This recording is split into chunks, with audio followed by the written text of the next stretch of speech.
You are listening to the podcast When Life Gives You Lemons, presented by me, Emma Levy. Having worked with elite athletes for most of my career, it's always intrigued me that a significant number of high-performing individuals have encountered some form of adversity earlier in their lifetime. My fascination into this grew when I had my own brush with adversity, when I was diagnosed with breast cancer in May 2020 in the midst of the global pandemic at the age of only 36. During this period, I questioned whether it was my positive mindset or maybe something deeper, which enabled me to bounce back and to train and compete for a triathlon just 1 month following completion of all active cancer treatment. The goal of this podcast is to explore this concept further by meeting a variety of high-performing individuals who have experienced adversity but who have come back stronger. Today, I'm welcoming JJ Chalmers to the podcast. JJ is a television presenter, Invictus Games medalist and former Royal Marine. In 2011, JJ suffered serious, life-changing injuries whilst on duty in Afghanistan. Despite the challenges he endures on a daily basis, he has defied the odds and is now a successful broadcaster, having presented on the Paralympic Games, the Olympic Games, and even the Coronation of King Charles III. You may also remember him from Strictly Come Dancing, where he unbelievably reached the quarterfinals. JJ, we're not here to discuss your dancing today. I have been driving your agent mad to try and get you on the show for a while. So firstly, please do apologise to her for me. Not a problem, not a problem. You have got quite the story, and I wanted to start at the beginning and ask you about your career in the Royal Marines and how old you were when you joined and what made you want to be a Royal Marine. I joined when I was 17. I was young enough that my mum had to sign a piece of paper to say that I could do it, which was a long time ago now. Like, it's half a lifetime ago, because I actually became a commando at the age of 18, so did my commando course at 18, and I'm 36 now, so it's half a lifetime ago. Wow.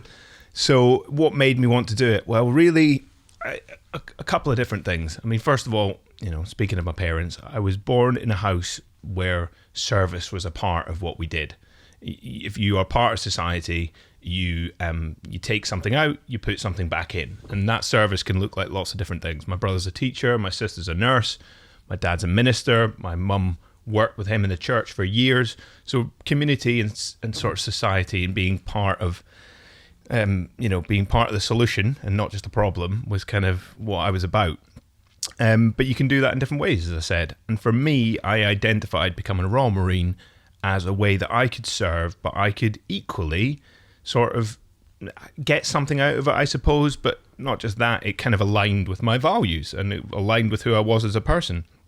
And so I suppose the bit I was getting out of it the most was that it was a big challenge that I, quite frankly, didn't think I was capable of doing, like on the surface, but there was a little part of me sort of deep down that thought, maybe you could pull this thing off. And so I kind of, for the very first time in my life, backed that little voice rather than all the other voices that you've kind of got in your head. I just relentlessly pursued becoming a commando. And as I said, spoiler earlier, I managed to pull it off by the age of 18. So, I don't know a lot about the Marines. All I know is from watching SAS Who Dares Wins. Yeah. Are the Marines actually the fittest and strongest of all the military, or is that just... Well, of course we are. So Royal Marine training, for example, is the sort of the hardest and longest military training that you can do from civilian street. And so what I mean by that is, from the point that you join to, if you go through regular training, 32 weeks later, being able to go to somewhere like Afghanistan, that's 32 weeks and your training is complete. Now, for example, talking about SAS Who Dares Wins, obviously you've got guys who were Royal Marines who then went on to join the Special Forces, the SBS, SAS, and whilst that may be a step up, you can't just join that from Civvy Street. You have to be in the military first to then be able to do the Special Forces. So the Royal Marines is this sort of, actually to be able to turn up at the age of 17, having never been in the military before, to being an elite commando, sort of flash to bang in what is the longest service, the longest training in the world, but equally sort of the straightest line, as it were. And on researching for today, I actually came across one of the Marine values of cheerfulness in the face of adversity. And I wanted to ask you about that because I find the choice of word cheerfulness really interesting. Yeah, cheerfulness is. I've never really thought about cheerfulness as in a choice of words, because it's a cheeky little one, isn't it? But it is the absolute cornerstone of our sort of value system. In many ways, it sort of trumps all the other ones of, determination and courage and all those things, because, I mean, it underpins all of them. And it is about finding that little silver lining in moments, really. And listen, some of it is when you are cold, wet and miserable like you are in training, and life just couldn't seem to get any worse. You can't actually help but sort of look across the harbour area, out in the forest somewhere, at one of your mates who's having just as miserable a time as you, and actually that just makes you smile, and then you both start chuckling to yourself. But equally, I had moments like that in Afghanistan where, we had a really close shave, and we were all pretty amazed to be alive. And you can't help but sort of look at each other, and basically, you kind of follow up with laughter. So it's those moments of extreme. Now, it doesn't mean that we don't take our job seriously, far from it, but we're able to find levity and these little moments of cheerfulness in these, sometimes absolutely horrid situations. Yeah, I really like it because it takes me back to one of my favourite quotes by Viktor Frankl when he writes about his time in the concentration camps. And he says that humour was another of the soul's weapons in the fight for self-preservation. And I think, humour and cheerfulness is so important and something that gets really overlooked by a lot of kind of just, normal people. And it has come up on this podcast a lot of times. People have said, Nice. I just wish I could laugh, laughter, the importance of laughter and cheerfulness. So I was really pleased to see that as well. I'm sure as well, if you sort of looked into it scientifically, there's probably, is an endorphin release. There is that sort of actually what's going on in you physically. That there probably will be a sort of reversal of genuine, not just your attitude, but actually what your body's response to a situation. And so, I think if you really plucked into it, you would find that. But equally, just being able to find a smile when it just doesn't seem like that's possible, it's that thing which just makes us human. And ultimately, as a sort of high performance individual, I think it's that thing which can take you a little bit further than you think you're capable of. Yeah, and we're going to come back to that and why I imagine that was quite important for you after your injury. But let's kind of just set the scene. So 2011, it's your first tour to Afghanistan. You're only 23, so you're still pretty young, I think. And I heard you say on another podcast that before you travel out to Afghanistan, you're warned that 1 in 8 of you will die or get seriously injured. And I think that sounds like pretty high odds. So travelling out there, were you scared? How did you feel about going out on tour? Yeah, it was my mate Ed Byrne, the Irish comedian. He once pointed out to me that Russian roulette is 1 in 6, and until I sort of put it in that scale, I was like, oh, because actually, we just thought it was a 7 in 8 chance would be all right. And it wasn't just that we were told that it was 1 in 8; it was that we were living it in the sort of weeks and months and years leading up to this, because if you weren't in Afghanistan, you were basically preparing, but there was somebody else you knew that was in Afghanistan. And that's just the nature of the military at that time, particularly the Royal Marines. So, you just need to look at what your mates were, how many of them were coming back in one piece or weren't coming back, at all. And you were able to see that statistic for itself. But equally, of course, there's a part of you that is scared. I remember the first time I went out on a patrol, just sort of being hyper aware of everything that was going on around me. To just, you just think if there's a crack in the ground, there must be a bomb there.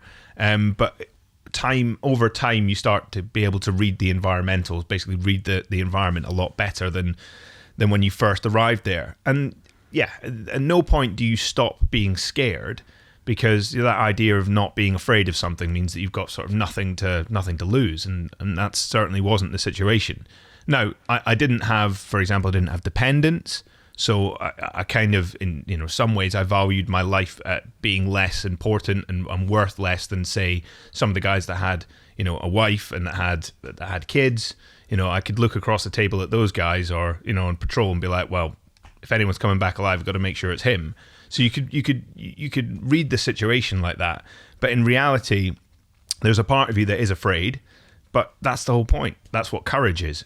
It's knowing what the danger is and going anyway.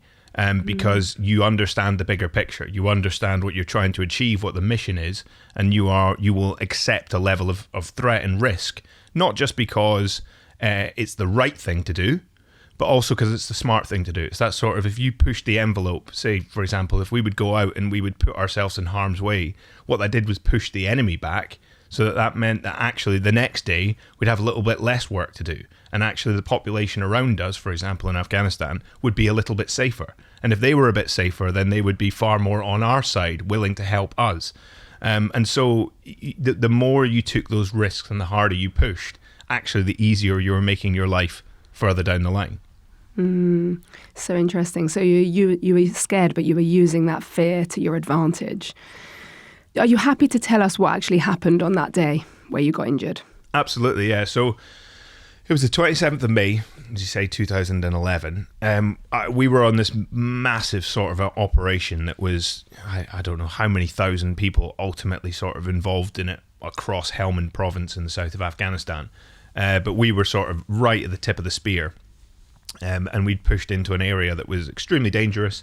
It had never really seen any sort of security forces, whether they be Afghan or international. So it hadn't seen Americans or British or anyone. But ultimately was being controlled by the Taliban. So these are the areas we would need to move into to sort of, claw back from them so that we could provide that level of sort of security that I was talking about, wanting to provide for people that lived in this area. And so when you move into one of these like hornet's nests, basically you stir up all the sort of danger in an area. And that was actually what our job was. We were there to, in some ways, cause a distraction so that people would come and fight us. And while they were doing that, other units would be able to do big picture stuff. Anyway, it meant that I was in a pretty bad neighborhood. And we had identified what we believed was the bomb-making factory for that area. And so whilst, we would get into sort of firefights on a daily basis and whatnot when we were there, the big threat was these improvised explosive devices, these roadside bombs that they sometimes get called in the press. And if you can figure out where these things are being made and you can try and arrest the person making them and shut down that sort of facility, you actually stand some sort of chance of achieving something. If you're just trying to find them in the ground and walk around them or defuse them or whatever it might be, you're playing a losing battle, or at least you're taking so much risk that one of these things is going to get you. Yeah, it's just getting to the root of it, I suppose, isn't it? And eliminating the root of the problem. Absolutely. And so we were tasked with, going into this high value target, this area. And obviously, with it being a bomb making factory, the enemy wanted to keep it safe, keep it to themselves. So they were defending it. But two, knew that, we might come looking for it. And so they had essentially booby-trapped it with improvised explosive devices. And unfortunately, one was triggered while we were searching the compound. And it this huge device went off. And whilst I was not standing right on top of it, I was standing talking to a guy who was. And so all of the debris, because they're buried in the ground in this really hard-baked, Afghan soil that's, because it was the height of summer, it just starts throwing huge chunks of ground, the sort of size of house bricks around, at hundreds of miles an hour. And it just bludgeoned me, basically, from not quite head to toe, from my head down to my knees, pretty much sustained some bit of damage. What do you remember from the actual moment, How is your memory? So of the whole day, because I took a knock to the head, I've got little like fragmented pictures that you can put together and kind of understand where I was and what I was doing. But of the actual moment itself, I just remember the fragment, which is talking to my friend, to then lying on my back with my ears ringing and the dust settling around me and just being in a huge amount of pain. And so that's literally within like the first couple of seconds. And then that's sort of followed up by trying to figure out why I was in this pain, what could possibly have happened. And then, pretty quickly then suddenly realizing, holy crap, like I am the 1 in 8. This has actually happened to me. And your life is somewhat sort of flashing before your eyes in a way. I'm not saying in terms of sort of, seeing my childhood or anything, but it is more that sort of like, holy crap, if we don't get charge of this situation, it ends right now. And so that's all happens within the space of about, I don't know, a millisecond, if not, a second at the most. It's pretty wild how much information you sort of process so quickly. So were you aware of the severity very early on? I knew from the level of pain that I was in that it must be pretty bad. I knew from the fact that I could only see out of one eye because one of my eyes had been sort of crushed, that like that in itself must be pretty bad. I knew from like my inability to use my arms, for example. You know, I went to try and give myself first aid, and like one of my arms was pretty much gone, and the other one I could see that all of my fingers had come off my hand more or less. So like that in itself was, you know, bad. I could appreciate I probably wasn't going to work the next day. And as for my legs, they were so sore, I just didn't know if they were there or not, because I was just kind of stuck on my back like a turtle, because my kind of body armor was like, you know, holding me down, kept so heavy, that sort of thing. And so I wasn't able to see what was wrong with me, but I could just feel it was really bad. And then, you know, you get a fairly good impression from the guys, even though they're sort of trying to tell you everything's all right. Like, you can tell there's panic going on. You can tell it's bad. Yeah. I find the concept of memory and traumatic incidents really intriguing, because some people I speak to seem to forget everything and all the minutiae. And then some people get this heightened awareness of what they've been through. Personally, with my trauma, you know, I went through cancer and the treatment of cancer, etc. And it might be different because my trauma is maybe more dragged out, but I have loads of different memory gaps, which I'm still kind of, you know, 4 years down the line now trying to piece it back together. But I do find that memory side of things and what you actually do and don't remember really, really interesting. And it seems like you do have you've remembered quite a lot of detail. Yeah, some of it I remembered fairly quickly. I was in a coma for about a week, and when I woke up, those fragments started to come back. But some of those fragments didn't come back until, you know, someone months later said something, and it kind of, you know, a little chunk of memory came back. I remember a point in my recovery, like losing sleep at night, trying to remember it, like really trying to, like, as if it would help to be able to go, like, can you figure this one out? And then I remember talking to the doctor that was looking after me, because I had a mild traumatic brain injury. So she was looking after me. She explained basically what the body's response was as to why I wasn't remembering. And basically, when you take a hit to the head, your body goes into this your brain goes into this defensive mode where it just pumps chemicals out in order to try and self-preserve itself. And with that, your short-term memories, which is the memories of the day, are somewhat lost because they haven't had time to become, go to your long-term memory. And so I always liken it to if you're working on your computer and it crashes and you were writing a Word document and it says, do you want to try and, save, do you want to try and, what is it, like, I can't remember the word for it now. Do you want to try and retrieve the file? And actually it brings some of it back, but not all of it back. That's what it was. It managed to just cling on to enough pieces of it, but the other parts are genuinely gone and probably gone forever because they were never saved at that stage. Maybe that's a self-preservation thing as well, because, your brain doesn't want to remember some of those things. You're probably right, because the irony of the situation is that for those who were there and helped clean up this situation, and you've got to bear in mind that essentially about half of us had been killed or injured and half of the guys left were dealing with all of that. I have friends that go to bed at night and that's all they dream. They would love nothing more than to never see that memory again. Whereas I would love to see it one more time complete. And so there's a real cruel irony in actually my brain is essentially functioning the way it should.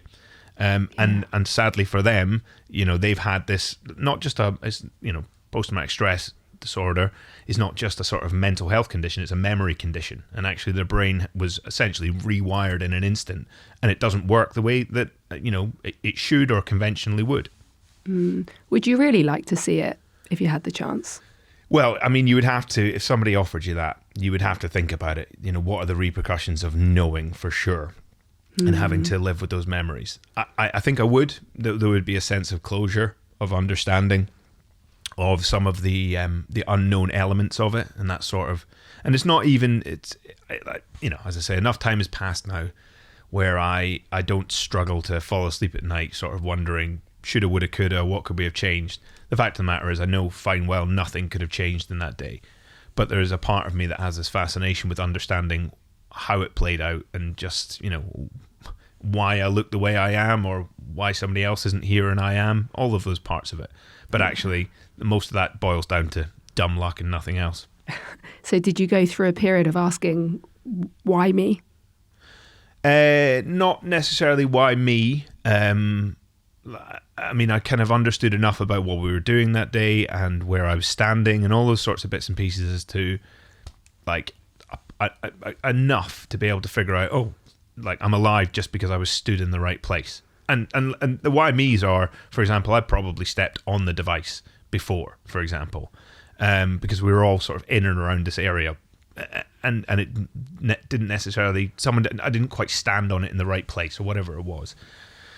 So there are those tiny variables where you could go, what if, why me? But in reality, the why me, because I was in a war zone, simple as that. Yeah. And 1 in 8 people got killed or injured at the time. And I just happened to be the guy whose number got called that day. And like, you know, the way to increase your chances of that not happening to you is to just not be there, basically. But that wasn't an option. Like, I wasn't in the wrong place at the wrong time.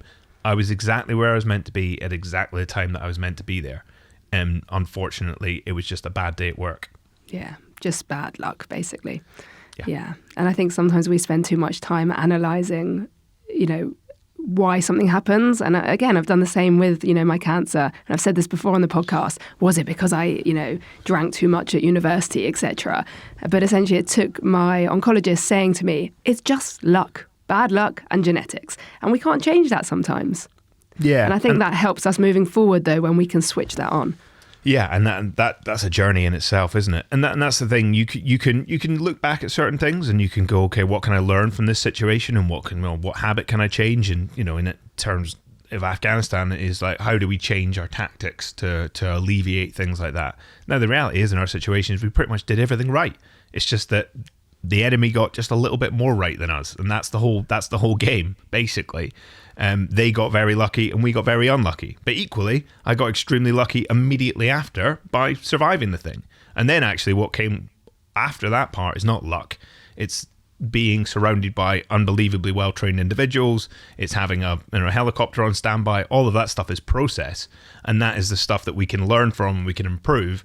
But as you say, that moment of, well, this is happening now, that's the luck part of it. Yeah. So what were your actual injuries?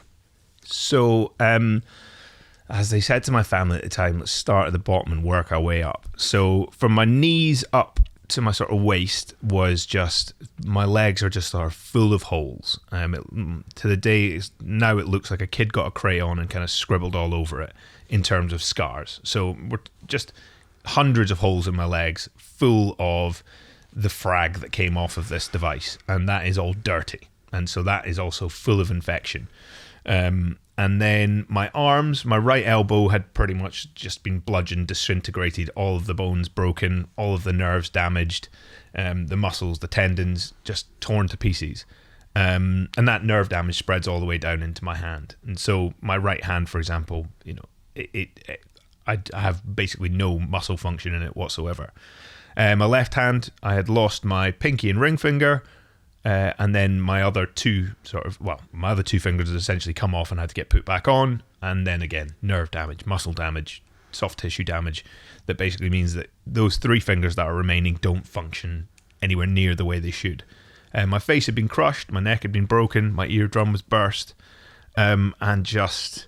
yeah, I was just a bit of a mess head to toe. But actually, like, because I was wearing body armor, my internal organs were pretty much fine, and my sort of torso hadn't been damaged. It was really just, you know, extreme damage to my extremities. But except for 2 fingers, I'd kept everything, but none of it worked the way that it was meant to, and that's what makes this complex trauma. Yeah, and am I right in saying you went to Birmingham for your rehab? Yeah, well, so Birmingham is where you go to hospital. So you go to the Queen Elizabeth Hospital, which was sort of brand new when I woke up in it a week later from the blast. So I'm a physiotherapist by trade, and I trained there. So when I saw that you'd been in Queen Elizabeth, I was like, I worked there back in 2006. I was there. Really? Yeah. Wow. That's fantastic. So I know it's an amazing place. And it's so funny. My friends kept coming in and being like, "God, this place is amazing. Look at this. It looks like something like Star Trek or something." And you're just like, I've not seen anything but this bed, and I've been here for 2 months. So I was there for 9 weeks, and then you go to your rehab is done in a place called Headley Court, which is down in Surrey, and that's the sort of in-house, like just where you get your physio, your occupational therapy, your exercise rehab instructors are there, all that sort of stuff. Is you've got a new body, that's where they teach you how to use it. And that's sort of how the system worked all them years ago, back in 2011. Exactly. And how much of the challenge throughout your rehab do you think was emotional as well as physical? And the reason why I ask that is because, again, as a physio, I'm well aware in that scenario how powerful one's mindset and one's mental state can be in your recovery. So how did you find that element? Yeah, it was absolutely massive. And I did and didn't realise it at the time. The reason I sort of, the reason I knew it was is because I've known since I was 17 years old and joined the Marines that any physical challenge is pretty much a mental challenge, more so. And it's all about, those voices that I was talking about at the very beginning of this, making sure that the right ones win that conversation, and then you act upon it accordingly and you do whatever is required in that moment, whether it's to try and pass a test in Royal Marines training, survive the day in Afghanistan, or get fitter and get back to life in rehab. But because I was quite well versed in that when it came to my recovery, of course I was, this was like odds I'd never faced before, and this was challenging me mentally harder than it ever had. I understood what was kind of going on. And so, as I say, with hindsight, I can now see just how much I was doing it, but actually it didn't take it was second nature to me at that time to sort of look at this challenge and be like, all right, how do you find that cheerfulness in the face of adversity? That wasn't something I was learning for the first time. I was having to apply it to a level which I perhaps hadn't in the past, but I could understand that this was a mental challenge. And so now in hindsight, I can look back and go, wow, that was enormous, just how mentally challenging all of that was. But at the time, it was so normal because, one, pretty much everyone around you is doing the same thing. Like, I'm surrounded by guys who, some I'd been in Afghanistan with that day. Some were maybe years ahead of me in recovery, but I knew them and I could see what they were living through or had lived through. So in our world, facing this level of trauma and adversity was just a normal thing. And so it's not until all these years later that I can look back at it and go, wow, that is not normal, and it's not what most people sort of ever endure in their life or ever experience. Now, of course, everybody experiences hardships of varying degrees. Of course they do. But that's what I'm saying, is that my hardship was probably more than most face, but equally my ability to deal with it was probably more than most are prepared for. So it just kind of, it was a continuation of what I was doing before, just in another extreme setting. But not every injured Marine or injured military person will have that positive mindset and that positive mental attitude. So do you think there was something ingrained in you from your upbringing, from your childhood or something pre-Marines that gave you that kind of innate resilience? Well, what I'd say is that more often than not, people that go through what I did within the military setting do actually come out of it. And you can even look at the statistics. That is the case. And one of the reasons for that is because, I was basically trained and vetted even from the age of 17. I people ask, like we're talking about today, whether I had the qualities that I needed to get through my recovery in me already. Well, yes, I did. I had them when I was 17 years old and decided to join the Marines. They put me in situations where I then discovered that I had it in me all along, but they harnessed it and proved it, showed me how to use it, and then I was able to then apply that to everything that I would do in my life there moving forward. But if I'd been an individual that at the age of 17 had gone, the first time he'd been thrown in a puddle, gone, right, I'm out, I'm not bothering with this, because I didn't have that mindset and I'd quit, well then, 13 years later or 10 years later or whatever it was, what was it, 6 years later I should say, I wouldn't have been blown up. Like, it would never have happened. And so as I say, most of the guys that I went through rehab with were having this very similar experience. And it's not to say that it was easy, and it's not to say that people didn't have their absolute down days. Again, the wonderful situation that we had was that when you had those moments, you were surrounded by guys who'd put their arm around you and pull you up. And so when you were lacking that morale, somebody else would come and give you it, and you did the same in return. So we were just in a very, very good setting for this sort of recovery. Yeah, and that's the importance of community as well, isn't it? In places like Headley Court, where you are all rehabbing together. And am I right in saying that you lost some of your friends in the blast as well, and some of your team died? Yeah. So we had 2 Marines and our Afghan interpreter were killed. So our troop commander, Ollie Augustin, and probably the best Marine on the ground that day, Sam Alexander MC, were killed in the blast immediately. And then whilst the lads did everything they could to try and save them, unfortunately, the blast was just so significant that they never really stood a chance, unfortunately. And that's the luck. That's the luck of the situation. And how did that affect you? How did that affect you with your rehab moving forward? So when I first woke up, it was, I didn't even know when I first woke up, when you are finding out that discovery, it's not like they wake you up and just go, oh, by the way, this is what's happened. Actually, they kind of put it on you to ask the questions.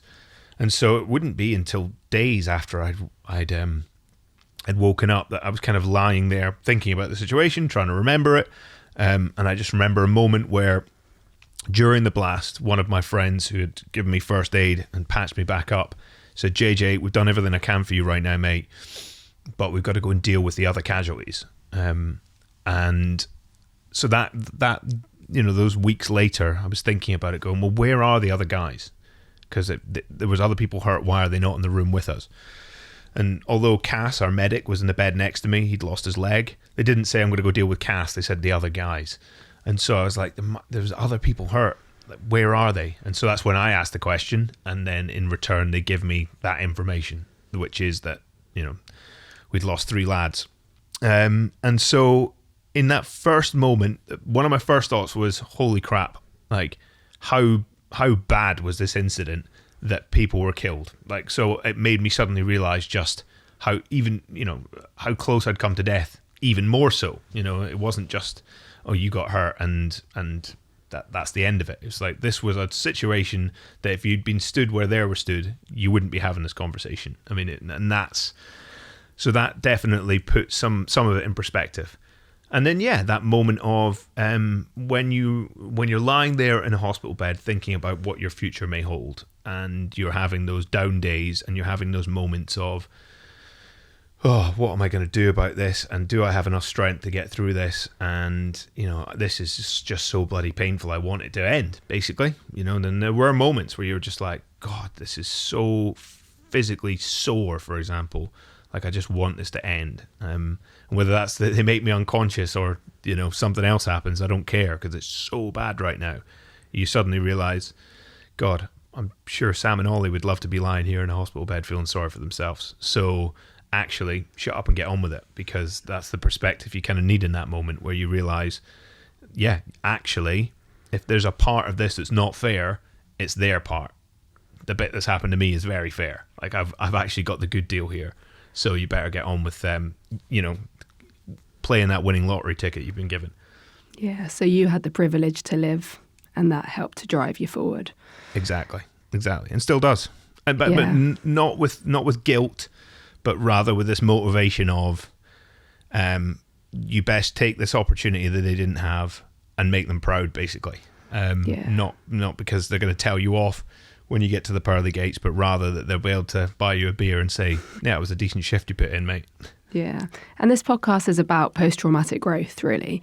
And your transition of, basically being blown up to thriving is quite remarkable.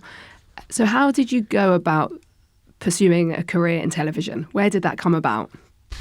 That is, it's so silly. How did that happen?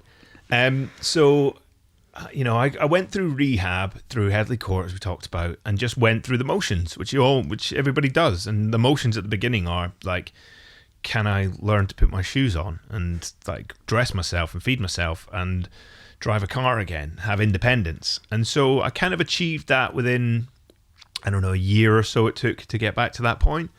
And then, so that'd be London 2012, actually. It's kind of when that began to happen. And so then I started to look at, we literally had guys competing at London 2012, and a lot of guys who were like, all right, 4 years later, Rio, this is happening. No, there wasn't a part of me that was like, I want to be part of the Paralympic movement. But rather, I knew that sport would be a way to challenge myself further. And that's what I was looking for. Like, I had the normal and mundane sort of back, but actually my life up to that point hadn't been normal and mundane. I'd been a Royal Marine Commando, and I prided myself on going the extra mile and doing extraordinary things, and to the point where those extraordinary things were ordinary. And so I was looking for something a bit, something like that, better than the just okay. And equally, that sort of motivation that I'd got from losing the lads had made me think, yeah, just okay is not good enough by them either. Like, come on, let's set your sights a little bit higher here. And then basically, it's all about timing and luck again. The point when I was out there trying to find this physical challenge, the Invictus Games became a thing. So this is 2014 now, or the very beginning of 2014, really. And Prince Harry had come up with this idea, which is a sports competition for wounded, injured, and sick. So, like, the Venn diagram is me sat in the middle of it all, and it would be.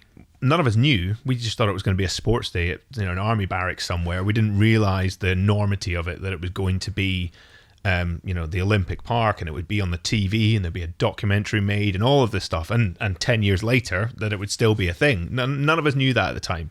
All we knew was, great, a chance to do some sport, which is the thing I wanted. And so I just sort of focused my attention on riding a bike. So I have a recumbent tricycle. So it's 2 wheels at the front, 1 at the back. And I just started riding my bike. And then we started to get a bit of a sense of how big this thing was going to be when basically TV cameras started turning up to our training. And we were like, oh, they're making a documentary. And, oh, this is actually going to be on telly. Oh, blooming heck, this is something.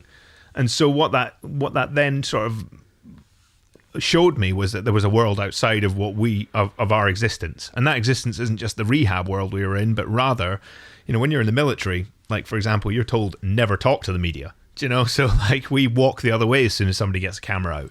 So there I was being interviewed, and equally, basically I was, long story short, I was in the studio being interviewed by Jonathan Edwards, the sort of Olympic legend and a fantastic TV presenter. And I looked across at the job that he was doing, and I remember thinking to myself, I want to do what you do. And I said it to him. I said, the next time we do an interview, I want to be sat in your chair. How do we make that happen? And he was very gracious to help me, introduce me to a few people. Obviously, this is, going out to the world, but equally is being produced by a gallery of people who had similar thoughts, So there was some really influential figures within that sort of program that was being made that just took a little note of me that day, and helped me along the way. So people in front and behind camera that got me into the industry, and that's really it. It's a toe in the door is all you need, and I got that in 2015. It was to present a little segment at a thing called the National Paralympic Day. So it was a sort of one of the anniversary events of London 2012. And so that was my little it went out on TV, but it was essentially my screen test. And I managed to pass that test. And then it was a slightly bigger goal, slightly bigger program, slightly bigger thing. And each bit, you just managed to sort of just get outside of your comfort zone, just that little bit outside of what you think you're capable of. And you ultimately succeed. And then basically the carrot just keeps dangling. And the next thing you know, what is it? 8 years later, you're presenting the Olympics. It's just a snowball that kind of just grew and grew and grew. It's amazing. And I read that you had an ambition to present not just the Paralympics, but the Olympics as well. And that happened, didn't it, in Tokyo 2021? Yeah. So I came back from the Rio Paralympics in 2016 with a whole bunch of realizations. One of which was that I wasn't a good enough presenter to be presenting the Paralympics at that point. If I'm being completely honest, I was still had a lot to learn. I was still very wet behind the ears, and I just sort of scraped through that with the help of my amazing my amazing co-presenter Sophie Morgan, who thought and felt exactly the same as me. We were way out of our depth. So I knew I would need to sort of get back in the trenches and just kind of learn how to do my job a bit better. So I set about doing that in various guises, as I say, just sort of adding to that snowball, as was the analogy I did earlier. But I knew that, one, I really, really loved these big sporting events. I loved the Paralympic movement, but I loved the sort of magnitude of these multi-sport events.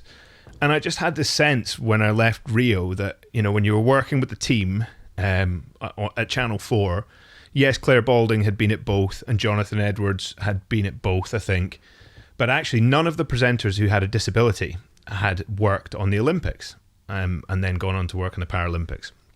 And so I felt that these games, the Rio Games, were one games. Now, yes, they are organised by two different committees, the Olympic Committee and the Paralympic Committee. Yeah, they take a little gap between the two games to rearrange the chairs or whatever, but it's still one games. And so I set myself the target and goal of, come Tokyo, of being the presenter, or whatever job they might give me, that would work on both of these things, all 28 days worth of sport, driving the parity between these two events. But equally, I would be the first person to present the Olympics that had a disability. Like that goal was there to try and be achieved. And so we had to wait a year because of the pandemic, and it was really frustrating. I think I'd got my job in 2019. I knew my dream was sort of coming, and I just had to wait 1 year, and then I had to wait 2 years for it to happen. But that was it. Day one of the Tokyo Games began. We weren't in Tokyo for the Olympics. We were back in Salford in a big green box pretending we were there. We were never pretending. We never told the viewers we weren't there. We just, we just never said that we weren't. And so, that began basically the craziest sort of month's worth of work. Went to Tokyo for the Paralympics and worked on all 28 days of it. And I did something like 180 hours worth of presenting or something. Wow. And, that was, one, a dream come true that I'd managed to achieve that. And, quite a significant achievement for a presenter with a disability. But for me, it was about ensuring that I'm not the last presenter with a disability to ever do that, because it's about driving that parity and that visibility, and actually just having an individual with a disability who comes from a different community now, which I'm very, very proud to be part of, to have that voice in the room and to say that we are part of society and that actually our voice should be heard and our view of the world should be recognised. Yeah, and that's, I think, as well, why it's so important that, you went on Strictly Come Dancing. So again, people with disabilities can be seen to be dancing and to do something as physical as Strictly Come Dancing, and then get Absolutely. to the quarterfinals, which is, amazing. Yeah. And the thing is, I wasn't even meant to do Strictly, as I say, because I should have been at the Olympics and Paralympics at that point, and it was only because of the moving of the pandemic that I ended up, doing that series back in 2020. And yeah, I mean, that some of the sort of ridiculous arguments I see about that happen every year when they have a new contestant, and it was me, and then it was Rose, and then it was Ellie Simmons, and those that came before us. Like, it's the same tired arguments that come out in the press or in the comments section on Twitter. And the simplest answer is, it's a made-up dance competition. Everybody in the world has a right to take part in it. Like, the only requisite of it is that you are somewhat famous or a familiar face. So, that I'd achieved that thing by being a presenter. It didn't matter what way I looked or how I worked. This isn't the Dancing World Championships. It's a made-up dance competition. Yeah. There is a place for you within it because it's reflective of what society is, and everybody has the right to exist within our society. Yeah, of course. I can't believe you actually get trolling for that. It's so funny. Awful. Yeah. It's such an interesting one, and it, going through the Strictly process taught me a lot about the way that people with disabilities are perceived. I could bore you all day with the sort of the conundrums that it throws up in the world, but one of them is just like the idea that people with a disability are viewed with sympathy rather than with empathy. This is probably one of the most simplest ways I can put it. And that equally, a lot of the time people would rather that we were just, still to this day, would rather that we just, sat to one side because it would just make their lives a lot easier. But that ain't happening anymore because why should we do that? Actually, society needs to get itself in check and realize that if you have a disability, actually it's not up to us to do the adapting, but rather society needs to change so that we don't have to adapt. Yeah, exactly. So like I said, I'm a physio, so I work with Team GB now, and I work with the Paralympic guys. Yeah. And, I love the celebrating of difference. I think that is just so inspirational, that every 4 years it's just celebrating people's differences. And what you're saying also about society coming on board with it, one of my podcast guests, Martine Wright, who was involved in the 7/7 terrorist attack. Yeah. She was telling the story so she lost both her legs, and she was telling the story of, I think it was when she was in hospital, there was a pedal bin. So I know the story, ward, so I know Martine, and I've been told the story. Yeah, I mean, yeah. I was like, that's unbelievable in an amputee ward. Yeah, it's just, and nobody put that bin there because to discriminate against her so that she couldn't use the bin. It's just that people didn't think. And actually, that's a lot of occasions. It's just purely that, and this happens with lots of different parts of society. I'm not saying it's just those with disability. It's just that we've probably got the longest way to come in many respects. It's just that often people don't know to think in that manner, and that is about us with the disability, educating the world, of course, but equally just everybody being taught in a different way. And like I do a lot of work with sort of design and technology over the years, and it is about how do we design the world better, not just physically, but in metaphorically speaking, how do we make this the world, our existence, just a little bit fairer than we think about everybody else, and not just ourselves, basically. Yeah.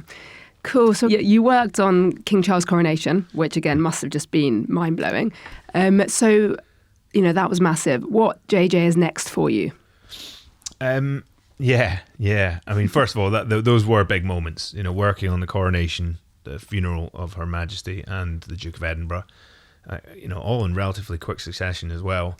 Those were historic moments, which again, you put there next to, doing the Olympics and the Paralympics back to back, to be able to achieve something which as a career goal is most certainly, a dream, to be trusted with that level of responsibility is enormous, and to be part of history in such a significant moment is really, really important. So there is a part of me, for the record, that if this all went away tomorrow for whatever reason, which is how telly and showbiz can happen, actually, there's a part of me that should be quite happy and just go, do you know what? That was a pretty good innings. You should take that. And then, I'll just go off to my garage and make benches and sell them on eBay or something. So that there is that part. But then there's another part of me that goes, okay, well, you're only just getting started here. And, I want to do this job, which I love doing, love being a broadcaster. I want to do this for the next 40, 50 years, and within that, there are things that you're absolutely right. Like there are program ideas and formats or whatever it might be that I would love to sort of helm and make my own, because that's the other thing that happens at this sort of part in your career. I remember standing there it was the Queen's funeral, and I had a sort of minute piece to camera rant to do, and nobody had written it for me. It was me standing at Wellington Barracks giving the thoughts and reflections of what the military would be feeling that day, and no one could script that. They just said, JJ, you need to write this.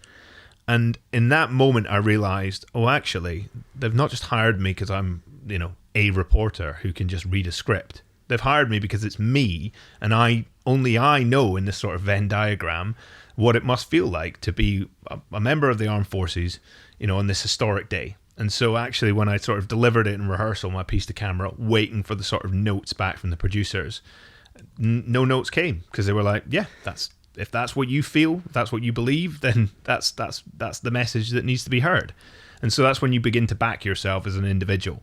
And actually harping back to, not being ready for Rio, is because I wasn't technically strong enough. Now I'm technically a strong enough presenter that I can basically be myself, and I can appear as if I'm natural, even though the job we do is not natural. It's basically acting, pretending that everything's all right, even though there's a fire going on in your ear, because, that's how TV programs are made. Someone's screaming at you, some director or producer or whatever it is. So anyway, my point is, now that I have this sort of level of skill and I have this level of confidence to be myself, then I want to go out and make programs in the way that I would like to see them made. And it kind of harps back to what we were saying about disability, for example, is actually when we have subject areas that I believe I have a lived experience of or a knowledge of that others wouldn't, then I want to be the voice that's there to be able to best convey it. And again, I'm not trying to, for example, speak on behalf of all veterans or speak on behalf of the entire disabled community. Actually, what I'm trying to do is create enough space in our industry so that more folks like me can come through and their voices can be heard. And so I do a lot of work behind the scenes where, we change the way we editorialize and talk about veterans, or we talk about disability, and just generally try and champion and try and create space for more folks like me to be able to have their voice heard. And so, the way that programs look, they sound, the way that programs are made in front and behind camera will change in due course. And so actually that's the stuff that motivates me and sort of gets me out of bed the most, because it's realizing that I've got to a place now where I think I can back myself to be able to trust my instincts about not just the programs I'm making, but the ones that could be made and should be made. Well, I think that's a brilliant place to end, and I really look forward to seeing, what comes out of that. Thank you, JJ. Thank you for coming to talk to us today. It was really, really an honour to speak to you. Looking at where you were to where you have come, I think is remarkable. And I truly believe that your story can inspire others going through difficult times, and that is why I started this podcast. So thank you very much, JJ. Wonderful. Thank you so much for having me. Wow, JJ Chalmers, what a guy. I really hope you enjoyed that episode as much as I did. If you did, please do remember to rate, review and subscribe to When Life Gives You Lemons, and tune in next week for more amazing guests.